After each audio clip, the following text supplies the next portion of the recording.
Now, last week, Indian unveiled their 2025 lineup, with one of the new models being the Sport Chief RT. This bike is similar to the existing Sport Chief, but it does come with some weekend away type accessories as standard, like the high-mounted side cases, the extra squishy saddle, and also some forward foot controls. Now, to celebrate or promote the introduction of this new RT version, well, Indian went away and commissioned 6 customs by their dealers, which are all displayed at MOTOBOB Expo in Verona, Italy last week. So I thought, given that you can actually go and vote on their website for which one you think is best, and they'll announce a winner at a later date, we can run through all of them, all 6, and see what we make of them. So first up, we've got American Graffiti by Indian Motorcycle Praha. And although, of course, a lot of the features like the side cases and the fairing have got to remain because they're essentially promoting this new RT spec, well, it really does look like they've gone to town on the rest of the bike to really make it pop. I'm loving that paint job, including the fade on the frame. And then also you got some nice accents of red on the shock and on the valve covers,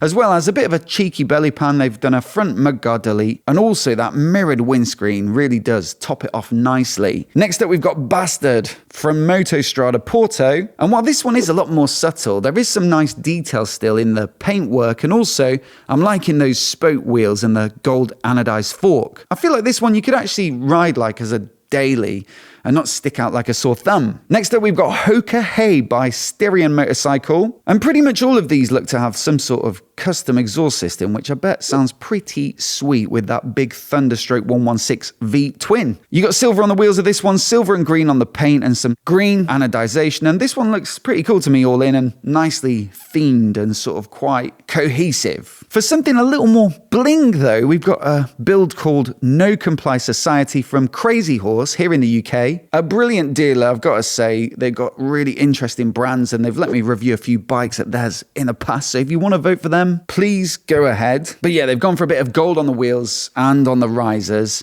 And it looks like a bit of gold leaf maybe mottled in with that green paintwork, although I'd have to see it up close to be sure, but I like this one a lot. The Quetcher comes from Biker Syndicate, and it looks like they've jacked up the front end maybe with some longer risers, a longer fork. They've lifted the fairing a bit as well. So this one actually looks structurally a bit different, whereas the rest have more so focused on the paint. And then the final bike is called Top Fuel, and this one comes from Indian Motorcycle Mets. I'm loving that they've tied in the brake calipers with the purple paint job. I like the pops of gold as well. Again, it's got what looks like a big, loud pipe on it, and also an Öhlins shock at the rear with, I guess, the reservoir interfering with the side cases, so they've actually moved it up top. I wonder if that was an intentional choice, or maybe one of those unexpected hiccups that you kind of work out as you go when you're doing stuff like this. Either way, all cool looking bikes, and so I'll leave a link to the website down in the description below so you can go and vote.